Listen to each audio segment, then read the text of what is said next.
these recovery centers here and elsewhere in a moment. First, I was in Pine Island for the first time today since the storm hit. I had flown over it and seen damage, but we were in a situation where that bridge had been severed from the mainland, and there was talk about what to do. Some of those folks were told that they're going to have to get off the island, but that's not the way they live. And so they asked us for support to help devise a solution. And so we looked to do maybe ferry people, but I'm like, you know what? Let's just patch this bridge. So it turns out we're going to have that bridge patched this week. So they're going to be able to go and access.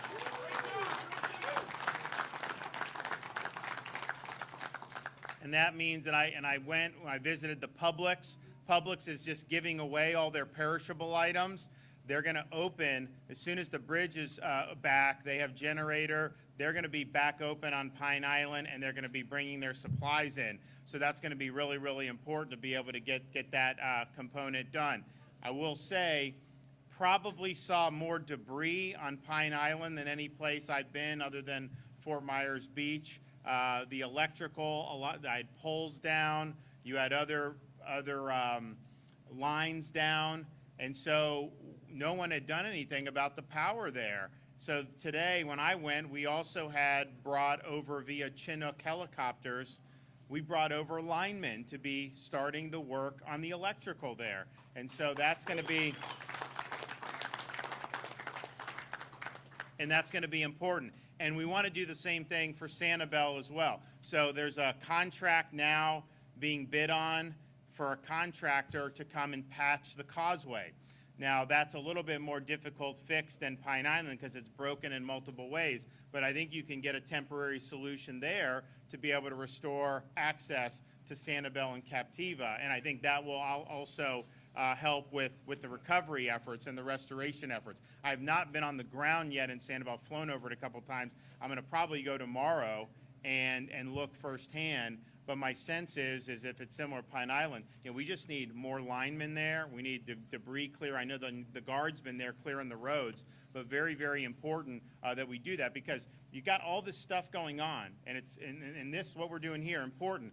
Our view at the state level is you do all this stuff on parallel tracks. You don't wait until one thing's done and then begin to start the next. We know we have to do all these, so let's start them all and move them forward. So as part of that effort, Kevin Guthrie, we're going to start having on each of these barrier islands, Pine Island, Captiva, some of the others, a command and control element on the island so that all this stuff can be coordinated there. If they need something, then we obviously can be there. So that's going to be something that's very, very significant, and it'll really help get those barrier islands going back in a better direction. So I'm proud that we were able to do that. I was also in Charlotte County.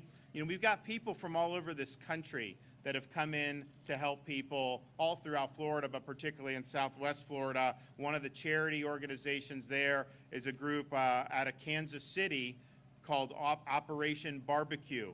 And if you want barbecue, being out of Kansas City is not a bad place to be from. And so they're serving hot meals for people, and they're distributing a bunch. People can come in a line individually, and it's really making a big difference. I will say in Charlotte County, in Port Charlotte where we're at, there's debris, there's been damage, and so folks need all the help they can get. So I'm really happy to see the private organizations, and the First Lady's been involved, of course, in the FloridaDisasterFund.org. She's going to say something about that in a minute, but I think it's been really remarkable. The number. I think Chick-fil-A is here today, right? They have the Chick-fil-A truck in town, if not today, tomorrow, and a lot of these other companies have been really, really good.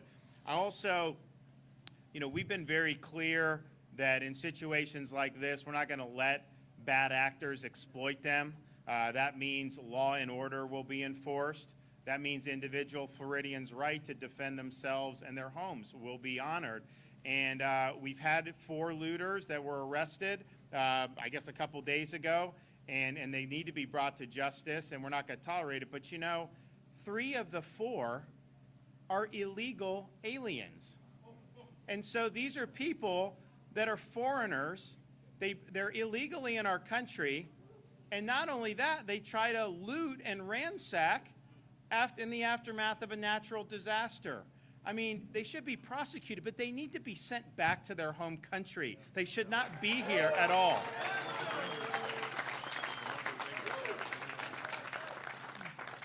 So we've now had more than 2,300 rescues, and our urban search and rescue teams with more than 1,000 personnel have gone door to door to 79,000 structures to check on occupants.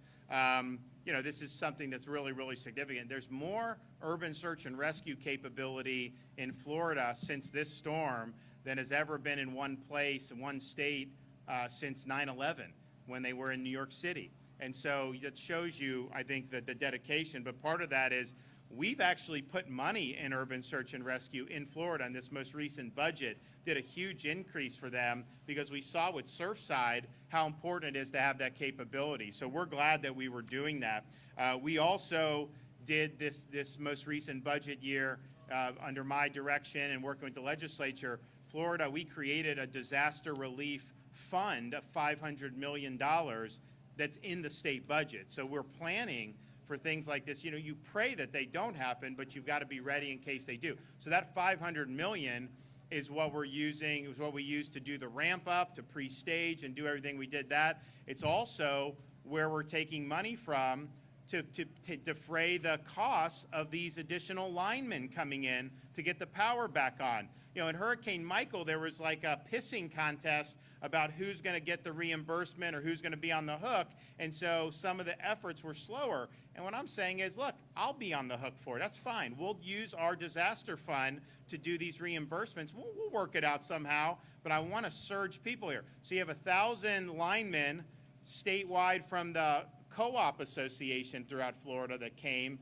and then Duke Electric, they're doing 2,500 to 3,500 people surging down after they've completed their efforts in other part of the state. So this is a massive number of people, and that's what I want to see. We want to be able to get the power back on. I mean, there's been a lot of progress on the FPL side. Now we're looking to see, I think you'll see the LCEC start to see some progress, and it's very, very important for people.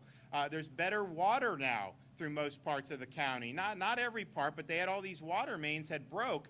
You know, Kevin Guthrie sent this engineering firm. You got guys from MIT working on the water down here in Lee County, and that's what we want to see. If you have, everyone has access to electricity, or at least the homes that can receive it. There are going to be some homes that were damaged so much they can't receive electricity, so that's a separate problem. But assuming your home can receive it, you know, if you have electricity and the water and all that, you know, that's a huge, huge part of being able to be in a better spot. So we think that that's really, really important. We also understand, yes, get those key things, the infrastructure, all that. But then there's individuals that have individual needs for different types of assistance. Maybe insurance claim, maybe it's FEMA relief, maybe you need charity help. So all of that is why we work to do what we're doing here today. So FEMA has been working with us. Jimmy Petronis has taken the lead on insurance. Dane Eagle and his team at the Department of Economic Opportunity, and really mobilizing all applicable state agencies, are here today to set up the first disaster recovery center in Fort Myers. And just to put this in perspective, this is less than a week from the storm hitting, and you have the DRCs that are set up. So this is something that we move very quickly on. I started prattling about this to Kevin, like literally Friday after the storm, and he's like, we're doing it. But I mean, we really wanted to accelerate because we understand people have apprehension. They want to go in if they need help. Now, you don't need to come to this to get FEMA. You can sign up on the website, you can call the number, and same with your insurance companies. They're all here. You don't have to do that National Flood Insurance Program. I think they have representatives here. If not, they will shortly. You can do that apart from this, but if you have questions and things, and then our state programs here will be one-stop shop. So we have a total of 10 state and federal agencies that are on site to help. FEMA is helping with individual assistance claims, as well as temporary housing assistance. I met some folks at the shelter last night whose homes were destroyed. I'll tell you, though, their spirit was remarkable. I mean, they were thanking me and the Red Cross and everybody more than they were concerned about their own misfortune. They felt very fortunate to have a lot of support, which is really a great attitude to have, but it was a really difficult experience, and so there's going to be some people that are going to need some solutions for at least the short term to be able to get in a good spot, and so we understand that, and FEMA will be a big part of that. DEO here in the state of Florida is helping with things like disaster reemployment assistance, small business damage survey, and small business emergency bridge loans. So I activated today the Florida Small Business Emergency Bridge Loan Program. We've made $50 million available, and we've put aside $10 million of that for agriculture businesses, small businesses, that have been impacted by Hurricane Ian in Charlotte, Collier, DeSoto, Flagler, Glades, Hardy, Hendry, Highlands, Hillsborough, Lee, Manatee, Monroe, Orange, Osceola, Pinellas, Polk, Putnam, Sarasota, Seminole, St. Johns, and Volusia counties. So what this program does in terms of the loans, it gives short-term, zero-interest loans to small businesses that experience economic injury or physical damage due to Hurricane Ian. So if your business got damaged, you can't be in business until it gets fixed, you can get a bridge loan to get you through there. Some people may not have access to electrical. Obviously, there's certain things with these barrier islands, you may not physically be able to get there, although we'll fix that with these bridges. So there's going to be a great support for that, and we're really happy about that. So you can apply starting right now, and that application goes through December 2nd, 2022, or until all available funds are expended. And we'll see if this is something that is a bigger need for. You know, we were able to secure, because we actually run the state properly and we had the economy open, we've got the largest budget surplus in the history of the state of Florida. So we have the ability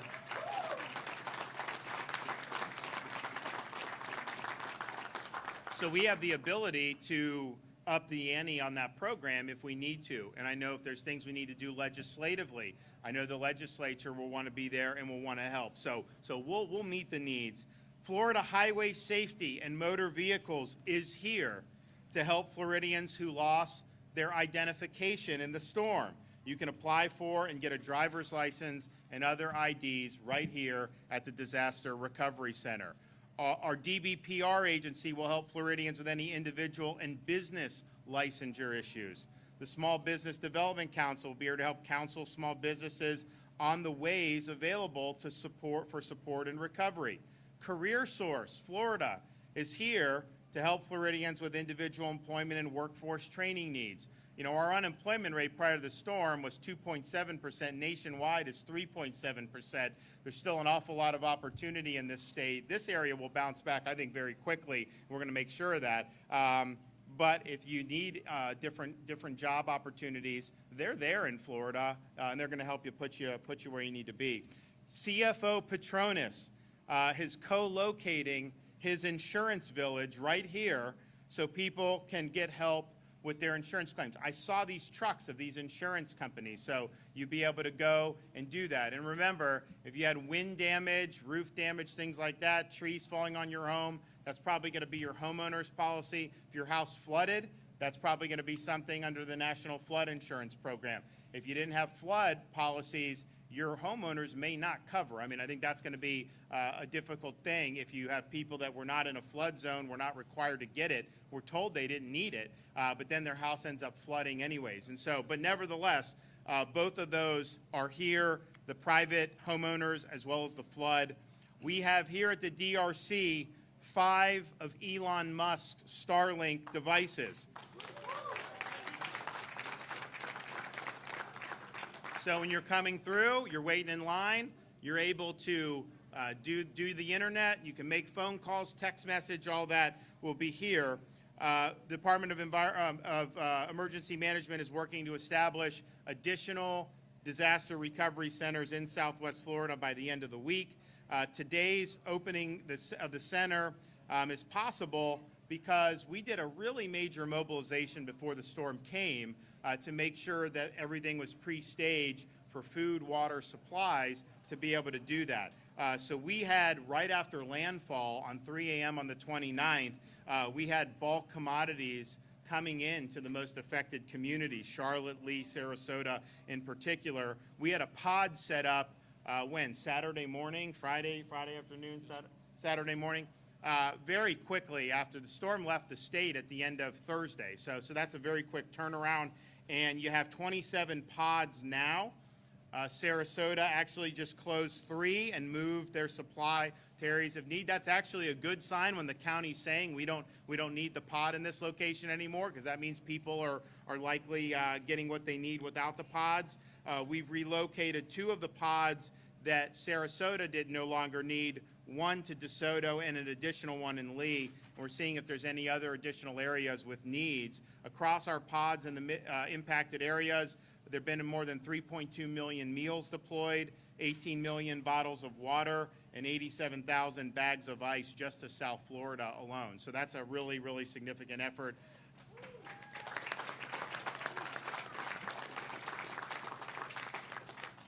Nonprofit organizations, Florida Baptist Disaster Relief, Red Cross, World Central Kitchen, they're here helping, and a lot of them are doing hot meals for folks. They're actually doing hot meals on Pine Island. I saw they're bringing in supplies on the boat, and they're cooking hot meals for those. So very resourceful, very happy to see that. I did mention Chick-fil-A. Does anyone know where the Chick-fil-A bus is? I mean, I think a lot of people would want that, so we'll see. Kevin Guthrie, at my direction, has deployed a mobile fueling station to Dunbar, where they were struggling to find adequate gasoline. So that fueling station will allow people to be able to fill up their tanks and has really helped. We did one in Arcadia. People were really happy to see that big tanker show up. We have now at our pods, you could get a blue tarp to put on your roof. Now, fortunately, I've flown over almost every place. Most of the roofs were fine. There were some, but I thought there'd be a lot more. I think the construction in Florida is built to very good codes. So I think more of the damage is water damage than the wind to the roof. Nevertheless, the Army Corps of Engineers has initiated Operation Blue Roof to help homeowners with temporary roof repair. So basically their Blue Roof program is what, a step up from a tarp but less than a permanent solution? Yes, sir. Yep. Okay, so Kevin's gonna talk about that. So as of, I think, 3 o'clock, I think we're down to 3.7% of accounts that don't have power across the state of Florida, and only 2 counties have more than 50% of their accounts without power. And as of today, Lee County is no longer one of those. So Lee County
really good internet, and I know people have been very happy with the performance of it.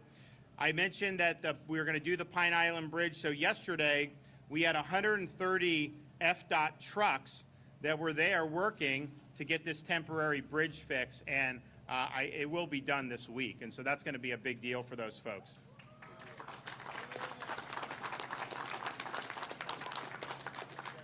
I mentioned Sanibel. We have a request for bid that's out. There is going to be some bids selected soon, and we're going to commence with that process to do Sanibel on a temporary basis. And it's going to require a little bit more TLC than what's happened in Pine Island, just because there's more breaks. But nevertheless, we're going to do it. And I thought people said, well, maybe do a ferry. They used to have a ferry, all this stuff. But honestly, by the time you do all that, I could probably get this bridge done anyways. And so the state of Florida's taken the lead on that. We're happy to do that, and we want to be able to do. We mentioned TECO, Duke, and Florida Electric Co-ops deploying the linemen here to Lee County. I think with the deployments of everything that's happened, Lee County is probably the lineman capital of the United States. I don't think there's any place where more of these guys are at, and we need that until we get to as close to 100% as we can. I've directed Kevin Guthrie. We've got the disaster fund. We've planned for this. We will take care of the reimbursements. Don't let that be a deterrent, and don't let anyone not want to do it because they're worried about the cost. We'll handle that, and we'll work it out as best that we can. We now have seen the timelines move up for the county for restoration estimates, and I think a lot of that is because we've surged resources here, so we're going to continue to do it. I mentioned the water, progress on the water. I want to thank Kevin Guthrie for doing that. You know, I told him he's not been getting much sleep since probably, the 23rd when we did the state of emergency, and I was like, you are forbidden to have 8 hours of sleep until the water and the electrical are where we need it. And so he knows that, so he's got every incentive to try to get it done as soon as possible. And what we'll also, because we have all these resources, which are great, but these resources cannot do 100% of what everybody needs. So that's why we want private organizations to step up and fill some of the gap here. And the First Lady has spearheaded FloridaDisasterFund.org. People have donated online. They've texted disaster to 20222 to donate that way. And total, and the First Lady will say a little bit more, it's raised $32.8 million.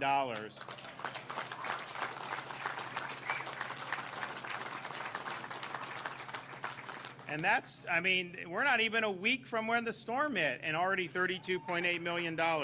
So she's done a great job with that, and I'll let her come up and tell you a little bit more. No, thank you, Governor. So I was very excited last night to take a call very late to find out that we got a $5 million donation on top of what the governor just talked about. And I have to tell you, Governor, since you got your last report, we're now knocking on the door of $35 million in the disaster relief fund. So listen, he talked about this massive state effort to get all of the resources here from a relief standpoint. We've been out visiting the nonprofits and the faith-based organizations and meeting people firsthand. You can see that their needs are being met. Where this fund is going to be critical is in the recovery process. And I can encapsulate this in a story from Port Charlotte. I was handing out food at a Baptist ministry food kitchen. Cars were coming by. I had a bag in my hand, and I gave it to a woman through the window. Her name was Mary, and I looked in the back seat of the minivan, and there were 5 small children back there. And they probably ranged in age from 1 to about 6 or 7. And I asked her how things were going, and she told me that they were going well, that she was getting food and she was getting support from her neighbors, and she had the faith-based community to lean on. She went to the pods, and she was able to get water and things to help her get by. She broke down into tears when she started talking about her home and the floodwaters coming in. And this is why I'm asking everybody across the state of Florida and really the nation to contribute to this fund, because we want to make sure that in addition to the resources that are available from the state and the federal government and from FEMA, that we have these private sector dollars that will be utilized to help folks like Mary get back on her feet. So thank you to everyone who has donated. I hope to see that this has doubled in the next week, and thank you to your generosity.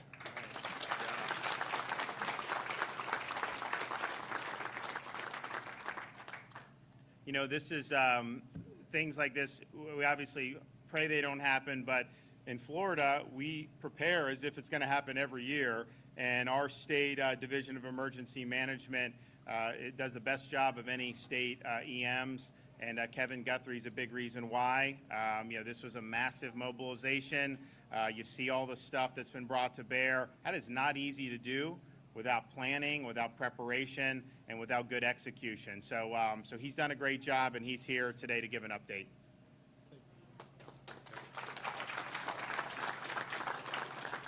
Thank you, Governor and First Lady, for your dedication. I know for a fact The First Lady was here about 12, 13 hours on the ground yesterday.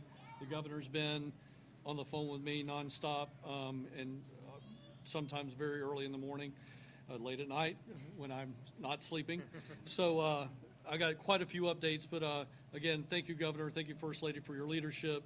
To the secretaries, to the CFO behind me, the secretaries that are not here, I know that Jared Perdue couldn't be with us because he's working in the field. Sean Hamilton, DEP, cannot be here with us today because he's working in the field, and many, many others for state agency heads are actually on the ground right beside their men and women that they work for them on a day-to-day basis, getting really great work done. Next thing I want to do is say thank you to the states, the counties, the cities from across the country. I know I'm going to get fact-checked on this, but I'm going to say it is estimated right now that over half the country has their logo in this state. I have walked around today. I've seen Texas, Tennessee, Ohio, Oregon, New York, and so on and so forth. We have people from all over the country here helping us today and through, as long as we need it. So again, thank you to all of those governors. Thank you to all of those emergency management directors at the state level, my counterparts, my friends, for helping us get this done. The governor has been really, really pointed with me. Kevin, no bureaucracy, no delays. Don't worry about the costs. Get the right thing done. And we're getting the right thing done. An example of that, reimbursement for electric. There's a lot of complicated and complex processes in FEMA to get that done, but the governor said we're not going to worry about that. So if you are a electrical entity, a for-profit or a municipal electric authority, send the bill to the Florida Division of Emergency Management. I know that's going to be important to you guys, but you just need to send it to us. Don't worry about sending it to the lead co-op or any of the other co-ops that you're working for. Send that to us. We will take care of it and work out the paperwork on the backside. The Blue Roof Mission. The Blue Roof Mission for the Army Corps of Engineers. This is going to be a different type of material. It's a little bit thicker. It withstands the weather a little bit better. It withstands the tarps a little, or I'm sorry, the winds a little bit better. So that has been turned on for Lee and Charlotte counties. Another example of the governor's leadership, he had me today start writing a letter to FEMA requesting the 100% for categories A and B to be extended from 30 days to 60 days or beyond. So that will be going up to FEMA from us today. Talk about water. We are ahead of schedule on water. You may recall a few days ago I said I want within 72 hours 50% of the communities that can receive water to receive water. Within 5 days, 75%. Within 7 days, 100%. Here's where we're at, high level very quickly. We're way beyond that 48 hours into this. Pine Woods Water Treatment Plant, no substantial damage, pushing 3 million gallons per day. Green Meadows Water Treatment Plant, producing 8 million gallons of water per day with discharging at 65 PSI. Olga Water Treatment Plant, minor flooding damage. Plant expects to be at 2.4 million gallons per day by the end of today, with 3.3 million gallons in the coming days. City of Fort Myers Water Treatment Plant.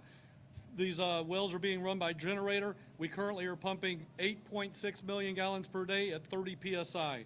Lee County at the Corkscrew Water Treatment Plant. The facility is currently being run on generator power, and we were working to restore the permanent power. That is running 60 to 70 PSI. I do not have, 2 million gallons per day on that particular facility. Green Meadows, we're mobilizing 4 250 kW generators to increase that capacity for an additional 3 million gallons per day. Remote booster stations are at Miners Corner, South Reservoir, US 41, all restoring power to those locations. Cape Coral, per our staff, is 100% operational back up to pre-disaster, and then we're still working with Southwest. Cape Coral, all the generators for the lift stations, over 100 generators, have arrived, and they're starting the technical install on those things today. Let's shift over here to the Disaster Recovery Center. 200,000 plus have already registered for FEMA assistance, and millions have already hit the street. We are already registering people on site at this location. The last thing I want to talk about is a few things that we're doing on the islands and for some of those communities here, specifically in Lee County. As the governor has already mentioned, we're going to establish a command and control coordination element on the barrier islands. We believe that that's going to be imperative to having a very sound structure of recovery. What we will do is at each one of these following locations, there will be a local individual that is a part of what we call Unified Command. There will be a state representative that will be a part of Unified Command. There will be a federal FEMA representative that will be a part of that. So again, local, state, federal government, no light in between, working off the same sheet of music for everyone's benefit. That'll happen at Captiva. It'll happen at Fort Myers Beach. It'll happen at Pine Island. We're going to call it the Upper Barrier Islands, which include Cayo Costa, Boca Grande, Cabbage Key, Yusepa Island, North Captiva Island. We're talking right now with Sanibel Island local government officials to ensure that they want us to do that. That's the only one that we haven't actually been able to contact, but we're confident that we're going to be able to do the exact same thing on Sanibel Island, and that will give us 5 command and control complexes on the barrier islands. Inside to the interior, Harlem Heights, we understand that there's about 2,500 people that are dependent on food from a local nonprofit feeding kitchen there. We have stepped in today with Feeding Florida and other partners to pick up the gap and stand in the gap for those individuals. So we have we should be feeding that 2,500 by tomorrow. Those resources are coming in. You've already heard about the governor talk about Dunbar. We are doing that as well with the fuel station and the food station. The last thing that I'll mention is we did have a request today for hospital, another joint field, or I'm sorry, not joint, but a mobile field hospital at the Charlotte-Sarasota County line. So we will be announcing in the coming days the opening of a field hospital with emergency room services there, probably within the next 72 hours until Inglewood and one other hospital that I can't remember off the top of my head get back up and running completely. The hospital here in Lee County, the clinic is already open. They've received probably in the neighborhood of about 30, 35 patients.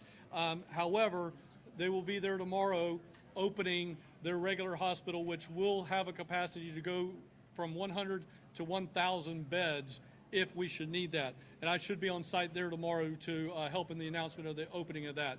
We've got a soft opening already, but we'll do the hard opening tomorrow morning. Thank you again, Governor. Thank you, secretaries. Appreciate your help.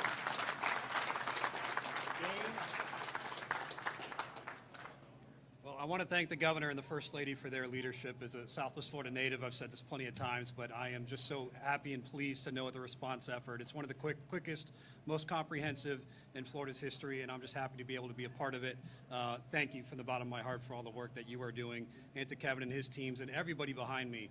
We were tasked, DEO, working in collaboration with everyone here to get this up and running. So thank you to my team back home and who are here. We have dozens of people on the ground working closely to make sure that you have what you need. As the governor said, you don't need to leave your home and come here. You can do stuff from the comfort of your home.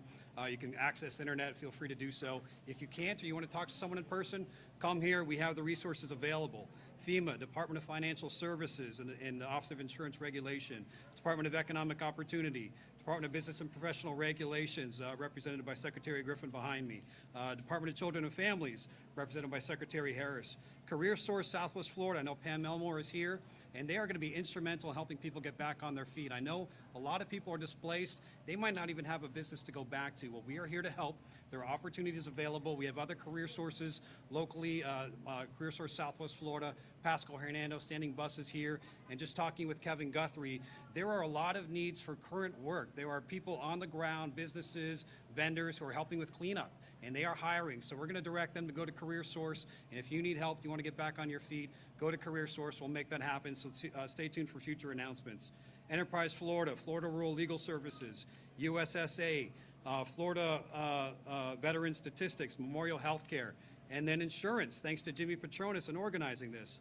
Auto Owners Insurance, Assurance, Progressive, American Integrity, SBDC and SBA are here. Tower Hill Insurance, Universal Property, Verd, Olympus Insurance, AAA, Citizens Property Insurance, Frontline, Security First, Florida Peninsula, Geico, Monarch, South Oak, People's Trust, State Farm, Allstate, Florida Family Insurance, Edison, and that list is growing. People are coming. And Governor, I'm proud to say that Chick-fil-A is on the ground. Chick-fil-A is staged here. They are helping with providing foods to shelters and through our faith-based and nonprofit initiatives. So you can't just walk up to the bus and get it, but it's a giant rig. The day after the storm hit, Kevin turned to me and through the governor said, get Chick-fil-A on the ground. They're here. They're producing thousands to tens of thousands of meals every single day. From DEO's perspective, we are here to help with economic recovery. Again, we realize that people are without work through no fault of their own. DUA has been an initiative thanks to the governor, and we've cut red tape. That's disaster unemployment assistance. The governor has waived the work search requirements, waived the waiting week, waived registration process. Go to floridadisaster.biz and you can register. Now that's temporary. That's to help you get back on your feet. There are jobs we want to connect you with. If you are in a line of business, there are other jobs. If you want to do something completely different, again, we can help, and Career Source is standing by with that. And as the governor just announced, for businesses looking to get back on your feet, the emergency bridge loan has been announced. That is a short-term, zero-interest loan to help you get back on your feet. $50 million is available, $10 million for agricultural businesses, and we are standing by to assist.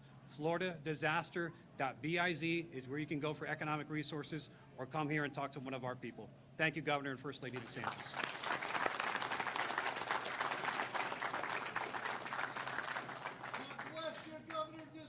Oh, thank you. Thank you. Okay, our Chief Financial Officer really leaning in on the insurance and has set up his insurance villages right here to co-locate Jimmy Petronas.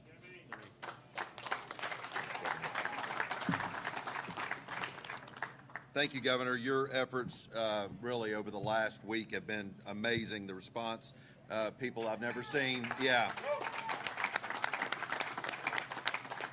And I tell you, what the First Lady's doing with the it's floridadisasterfund.org.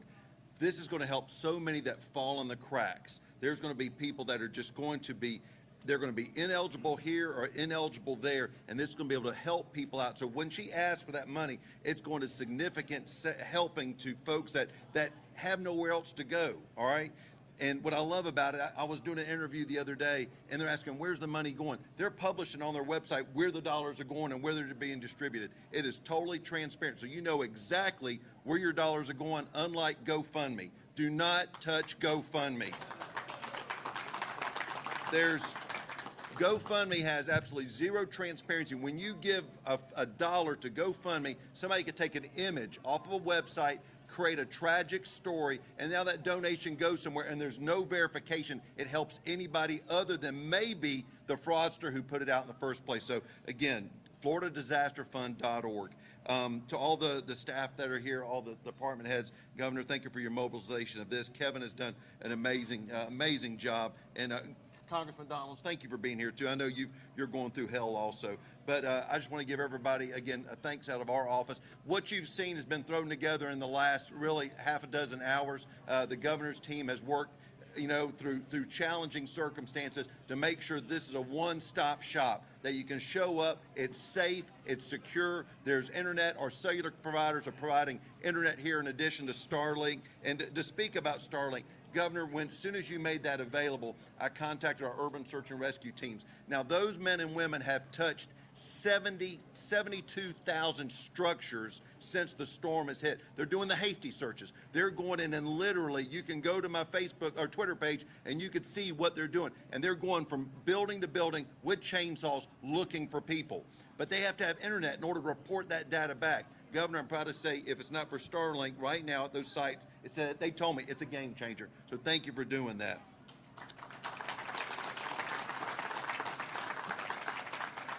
Sixteen teams from around the United States have responded in urban search and rescue help in this. And it's these men and women are working tirelessly because sometimes there's bad news.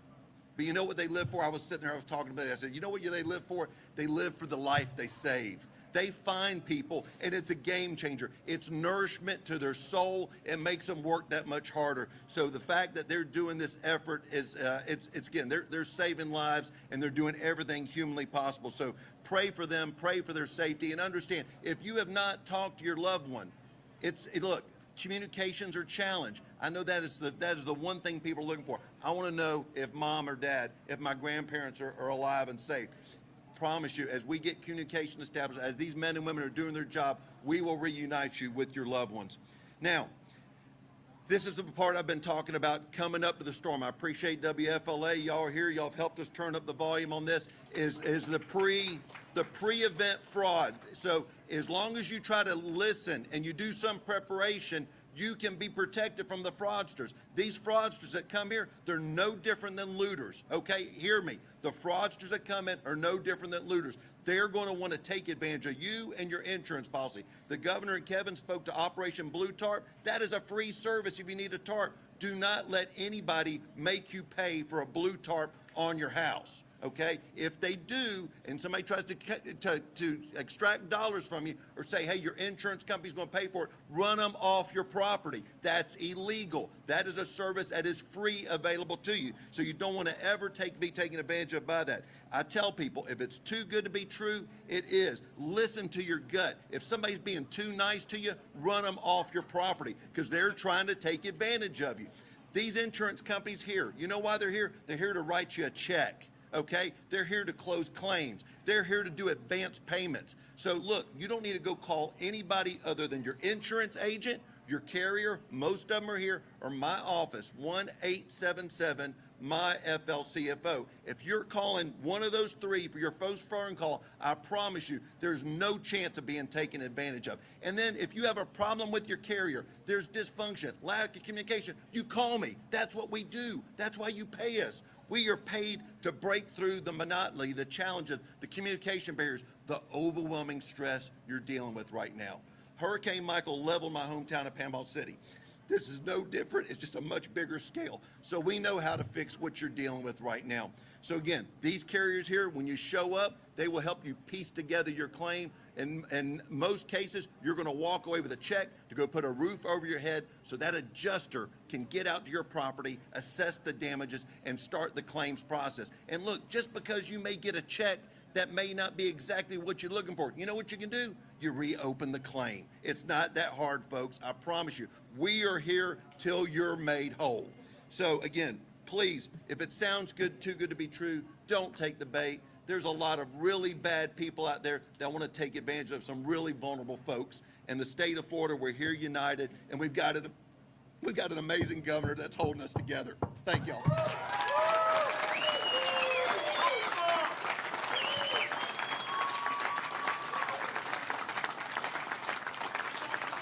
Thank you.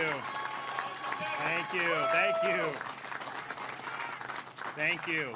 And I will just put it, look, it's not going to be for me, but for everybody. You know, I'm putting in a plug that the Chick-fil-A van come to the DRC here, help people. You know, we also had Culver's, all these others, so they all can come as well. We'd love to have them. But I appreciate the effort in getting this stood up so quickly because we understand that people have questions, have needs. A lot of people have registered, and there has been money dispersed already by FEMA, by the First Lady, with some of the charities for sure, but this is important to be able to do. We've got a lot more work to do, but I'll tell you, I've been working with Jimmy in the aftermath of Michael, which happened right before I became governor. It was not an easy thing, and in some ways, Michael was like a sledge. Anywhere in that path was, you know, as bad as anything, you know, you see, and it took a lot of effort, and there's still effort that's going on. But I'll tell you, they bounced back. I mean, there's a lot that's going on that's great. People want to be there. People understand it's a great community. And that's what's going to happen here. It will definitely happen here. I think it's going to happen a lot quicker than some people may think, but it will happen. So in any event, yes. I know the state response has been massive, Governor, especially on the barrier islands. We saw that firsthand today. Questions about property insurance for people who have wind damage and they are filing claims right now. Can you reassure those storm victims that those claims are going to be paid out if the insurance companies don't show up? Well, I think that, Jimmy, you want to take about, you know, we have obviously layers of coverage and cat fund and everything like that. There's multiple redundancies in the state of Florida. We have known since we learned a lot through Hurricane Andrew. So the cat fund exists, FIGA exists. We create a number of redundancies. That's why David Altmaier's boots on the ground right here. Where we have to educate and explain, that's exactly what we do. So the state of Florida, thank God we're in the best fiscal health we've ever been in case we have to make some type of a fiscal audible call. But again, we have built to prepare for storms like this. but I can't stress enough, a claim, an insurance policy has a set amount of value. Call it $200,000, $300,000, $400,000, whatever your policy is what you purchase. If you allow predators to get between you and that claims process, you are giving away dollars you're entitled to. Okay, so all I want to do is make people as whole as quick as possible. And let me just reassure you, when a claim is filed, just because maybe the expenses, maybe you discovered 3 months later, you've got problems in your house that are water related that you didn't know were there because you know what, you're overwhelmed, and you know what, you're not a contractor.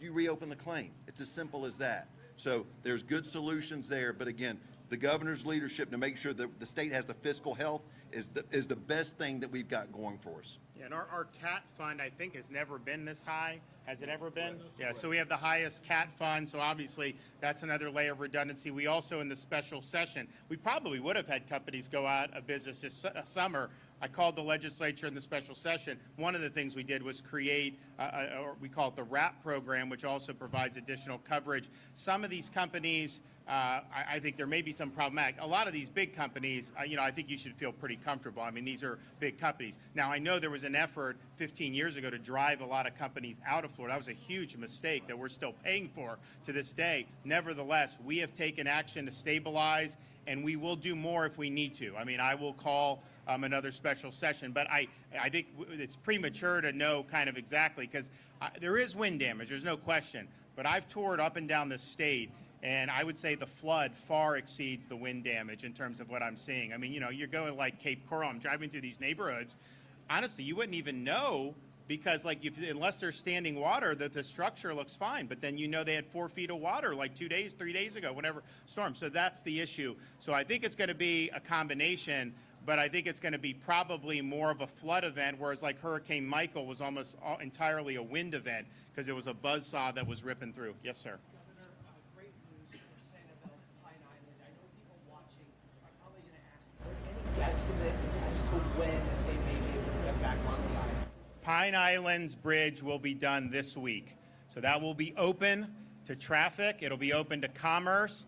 It'll be open to a lot of the first responders. I mean, we're bringing them in by helicopter and boat, but it's much easier. I mean, we dumped ATVs on the Chinooks. We brought ATVs with linemen, and now they're going around, buzzing around the island, inspecting the electrical damage, which is fine. We're happy to do it. But how much easier it's going to be when they can just take their trucks right on. So that is absolutely going to happen this week. And I just met with Publix there while we were out there. Publix will open as soon as the bridge is open. Publix will open. So they're going to have Publix. Some of these gas stations I saw there, there's this beautiful 7-Eleven. Like, honestly, if you didn't see anything else on Pine Island, you would not have known there was a storm. It's like such nice construction and everything. And it's closed because I don't think they have adequate power. So we can, Kevin can help. We told the residents, generators, all this stuff, get some of these things up, I think is important. The power situation, we want to surge linemen there. Now, obviously, the FPL and the co-op, they focused on the non-barrier islands because the damage was a little less extensive. So that's understandable, and if you get all that up. But again, we believe in working in parallel. They're doing that now. More people are coming online in some of these areas. I think there's a lot more work to do in Cape Coral, some of the others. But let's also work on whatever reconstruction needs to happen on these islands. I mean, why wait a month before you even get in there? So we're basically reconnecting the islands to the mainland, both with that bridge, the Sanibel bridge. I cannot tell you when the temporary bridge for Sanibel will be done, because I don't have there's someone's going to win the bid. They're going to have a proposal. But basically, the good news about Sanibel is that where it was severed was on land, basically. There's a sandbar where you can probably fortify, but then it's the rest. The places in the water, those poles held, and they look really good. You wouldn't know even there was a storm just looking there. So I think we'll be able to have a solution there, hopefully in the not-too-distant future. But you got seasonal residents. You got people that want to come back and look at their property. You got other folks. I mean, if you have transport and you can get some handle on what it's going to take for the electrical, that's a huge, huge thing. So we think it's very, very important. And other barrier islands, too. I mean, Kevin's talking about putting that C2 element on these other barrier islands, and we want to definitely do that. Yes, sir.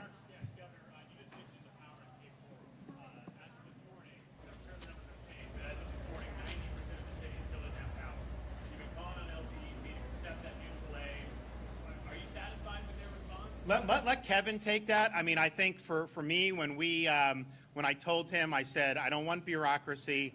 I don't want complaints about who's going to pick up the cost share. Just do it, because I saw that you had this massive community where almost nobody had power, 3 or 4 days after the storm, and we needed to do better. So that was one of the main reasons why we've surged. So Kevin, you want to go over that? Yeah, I talked to Melissa last night when we did the press conference from Duke Energy. I've talked to a couple other of our big power electric companies, FPL and so on. Again, I think one of the biggest issues is, again, and I say this publicly, FPL, Duke, TECO, these private sector utilities, municipal electrical utilities, people that have individuals that are done with your stuff. The governor's pleaded with you, do not leave, get involved in the fight, coordinate with us so that we can coordinate with Lee Cooperative, and then that bill's coming to us at the division, and we're going to pay it. So it is, we've already got 4,500 or so in the fight now. I intend to, the governor said he wants to see alignment on every block. I'm going to put alignment on every block. All right, that's going to happen. You won't be able to go out your front door in Cape Coral without seeing alignment very quickly. But the thing about, we did the event yesterday in Cape Coral. We're coming in, and there's power lines that you have to dodge just to get back to where we were going at the pier. And so that needs attention now, and that's just going to require manpower. It's going to require bodies, and so that's what we're doing. Governor, President Biden is visiting tomorrow. You're set to meet with him. What are you hoping comes from that meeting? Is the federal government doing enough? So if there's any request, I'm going to talk with Kevin about it tonight, figure out where we are. If there's more that FEMA can do, we will put that in. But I will say, we did one of the earliest emergency declarations. The storm was a disturbance when we did it. The next day, FEMA, the White House through FEMA approved our pre-landfall declaration. So that was huge because everyone was full steam ahead. They knew they had the ability to do it. And then they've done category A and B. So we appreciate, I think FEMA's worked very well with the state and local, and we want to continue to do it and have all hands on deck. Governor, I don't know if I think he's going to maybe tour the air. I don't know if I'm going to do that, but I know I'm going to have a briefing with him, and we are going to meet. Governor, when we go out to the brought up the issue of immigration.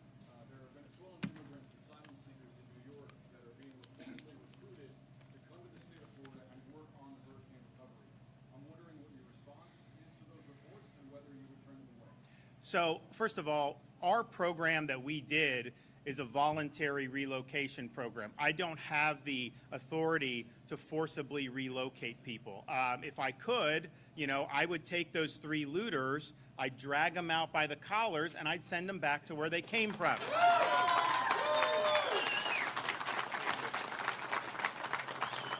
But that's a federal government, unfortunately. That's the federal government's view. I think states should be able to be more active in that regard. Unfortunately, states have lost court decision after court decision on that. So that's just kind of where we are. But I do think that what has happened by having massive numbers of people coming across the border has not been good for this country.